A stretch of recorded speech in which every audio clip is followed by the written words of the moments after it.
Hi friends, good morning, happy Sunday. আজ meditation centre থেকে আসার সময় পড়লাম বৃষ্টির মুখে। এই দরজা খোলো, ভিজে গেলাম পুরো, একদম চপচপা ভিজে গেছি গো। এই সংসারের জিনিসপত্র কিনতে গিয়ে আমার যত দেরি হয়ে যায়। এসে চটপট জামা কাপড় ছেড়ে ঠাকুর দিয়ে রান্নাঘরে ঢুকে পড়লাম। রোববার একটু উল্টোপাল্টা রান্না হয়, তাই আমাকেও রান্নাঘরে ঢুকতে হয়। আজকের সকালে আমাদের টিফিন হলো চাউমিন। আজ আমি একটু পোলাও করব। সকালে বৃষ্টি দেখে ভেবেছিলাম ঠান্ডা পড়ছে, একটু ঠান্ডা হব, কিন্তু এত গরম বেড়ে গেছে। আজকে রান্নার মেনুতে ছিল পোস্ত, মাছ, বিট ভাজা, ডাল আর মাংস, আর সঙ্গে পোলাও। আর বলো না, ঘুমিয়ে পড়েছিলাম। ছেলের পোলাও এখনো করিনি, 2টো বেজে গেছে। এত ভোরবেলায় উঠি না, ক্লান্ত হয়ে ঘুমিয়ে পড়েছিলাম। এখন স্নান করতে গেছে, এখন আমার পোলাও হয়নি। কোনো অসুবিধা নেই, আমি এখন চটপট পোলাও রান্না করে নেব।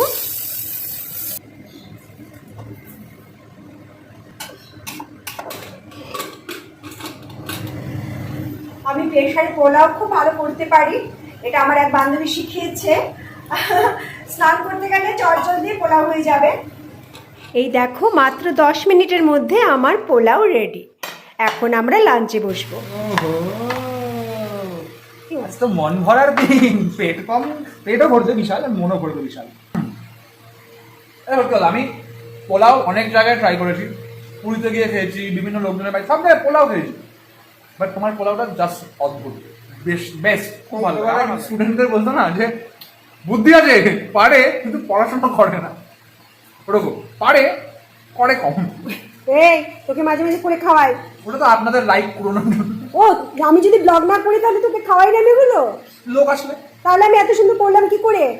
আমাকে বলছে আমি নাকি কন্টেন্ট নেবার জন্য ব্লগ করে ভালো ভালো রান্না করে ওকে খাইয়ে এগুলো করি, কিন্তু আমার ছেলে তো জানেই যে আমার বাড়ি, তোমাদেরও বলেছি আমার কত বড় সংসার। আমি একসঙ্গে প্রায় 2 কেজি চালের পোলাও করতাম, বিরিয়ানি করতাম, আরও কত কি। আর লোকজন খেত সব সময়, 9 জন 10 জন, সারাদিন রান্না হতো। এখন সে রান্নার মাসি আছে, তখন রান্নার মাসি কোথায় ছিল? এখন বলছে ব্লগে কন্টেন্ট নেওয়ার জন্য আমি করছি। তবে হ্যাঁ, একসময় এতটাই রান্না করেছি, এখন সত্যি স্পেশাল রান্না ছাড়া আমার বেশি রান্না করতে একদম ভালো লাগে না। এতে নিজের জন্য সময় দিতে পারি না, এটা ঠিক। যাই হোক, আমার ব্লগ যদি তোমাদের ভালো লেগে থাকে তাহলে অবশ্যই লাইক কমেন্ট করো, একদম প্লিজ।